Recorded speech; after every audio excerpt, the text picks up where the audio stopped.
అందరు చేసే తప్పదే. 80% మంది పిల్లలు ఒకసారి చూద్దాంలే, ఒకసారి చూస్తే ఏమవుతుందని స్టార్ట్ చేసిన వాళ్ళే. కాబట్టి మీరు అందరూ దృష్టి పెట్టుకోవాలి. ఒకవేళ ఇప్పటికీ ఎవరైనా అడిక్ట్ అయి ఉంటే దాని నుంచి బయటకు రావాలి, లేకపోతే లైఫ్ నాశనం అవడం ఖాయం. రీసెంట్గా మా ఊరిలో, మా చిన్న గ్రామంలో కూడా పాకిపోయింది. డ్రగ్ దొరుకుతుంది, మన గాంజా దొరుకుతుంది. వాడు బాగా అడిక్ట్ అయిపోయిండు. సేమ్ ఇట్లనే సిచ్యువేషన్. కాకపోతే ఇక్కడ సినారియో ఏమైందంటే వాళ్ళ నాన్నని చంపే ప్రయత్నం చేసింది వాడు. వాళ్ళ నాన్న తిరిగి వాడిని చంపేసిండు కొడుకుని, లేకపోతే ఆయన చంపేస్తాడు వాడు. అంత ఇదైపోతారు, మీరు కనపడరు, తల్లిదండ్రులు కనపడరు. కాబట్టి మీరు అందరికి ఒకటి నేను సూత్రం చెప్తా, సబ్జనే సునో ఏ బాత్, సబ్జనే గౌర్ से सुनो, कभी भी आपके पास ऐसा गलत चीज़ आ रहा बोले तो जोर से नो बोलना, दिल से जोर से.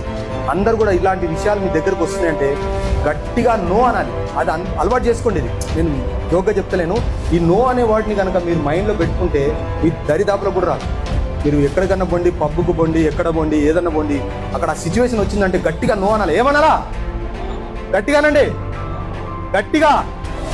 ఇది మాత్రం సూత్రం పెట్టుకోండి. జో భీ గలత్ చీజ్ అప్నే పాస్ ఆరా జబ్ నో బోల్నా. ఏదైనా చెడ్డ విషయం మన దగ్గరకు వస్తుందంటే దాన్ని నో అనడం నేర్చుకోండి.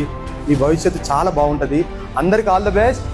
ఇంత మంచి ప్రోగ్రామ్ ఆర్గనైజ్ చేసినందుకు థ్యాంక్ యూ వన్స్ అగైన్ అందరికీ.